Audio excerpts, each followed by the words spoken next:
கடவுளுடைய வார்த்தையை நான் நம்பினேன். கடவுள் என்னை உயர்த்தி கொண்டிருக்கிறார்.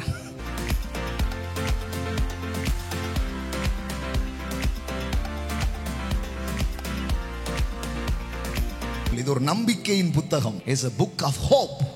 It's a book of life. அது கொடுத்து இது அப்படியே கேட்டீங்கன்னா கீழே போகவே முடியாது. மேலதான் உங்க வாழ்க்கை வரும்.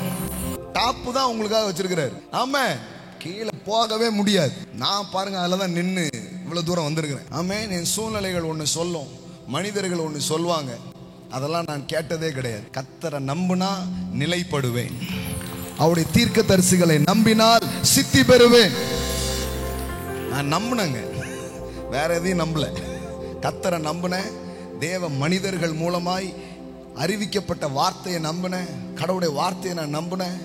கடவுள் என்னை உயர்த்தி கொண்டிருக்கிறார். எத்தனை பேருக்கு சந்தோஷம் இன்னைக்கு காலையில்? பயப்படாதீங்க, கவலைப்படாதீங்க. உங்களை வாழ வைக்கிற ஒரு தேவன் ஒருவர் இருக்கிறார்.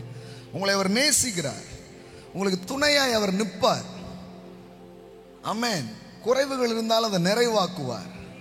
வாழ்க்கையை சிறப்பானதாக மாற்றி தருவார். நம்புங்க, இந்த கர்த்தரை நம்புங்க. கர்த்தரை நம்புங்கள், அப்பொழுது நிலைப்படுவீர்கள். அப்புறம் சொல்லியிருக்குது, அவருடைய தீர்க்கதரிசிகளை நம்புங்கள், அப்பொழுது சித்தி பெறுவீர்கள். அப்போ ஒரே ஒரு வசனத்தை படிச்சாலே அதுல என்ன வருது? நிலைப்படுவாய், வெற்றி பெறுவாய்.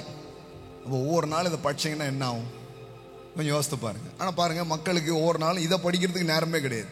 ஒரு 15 நிமிஷம், அரை மணி நேரம் அப்படி உட்காருங்க. அப்படி உட்கார்ந்து, கடவுளே என்னோடு பேசுங்க, கடவுளே உங்க வார்த்தை எனக்கு அனுப்புங்க, உங்க சத்தத்தை நான் கேட்கணும். நீங்க அப்படி உட்கார்ந்து இந்த பைபிளை படிச்சு பாருங்க.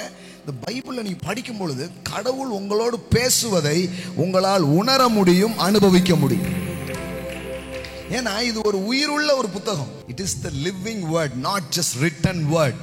It is not just rhema, it not just logos, it is the rhema. தகப்பனும் தாயும் கைவிட்டாலும் கர்த்தர் உன்னை சேர்த்துக் கொள்வார். ஆமென், ஆமென். அப்படிப்பட்ட பிள்ளைகளுக்கு அவர் தாயாக தகப்பனாக இருக்கிறார். இது ஒரு உயிருள்ள புத்தகம். எவ்வளவு புக்ஸ் இருக்கு இந்த உலகத்துல, but it is the living word. It is the living word.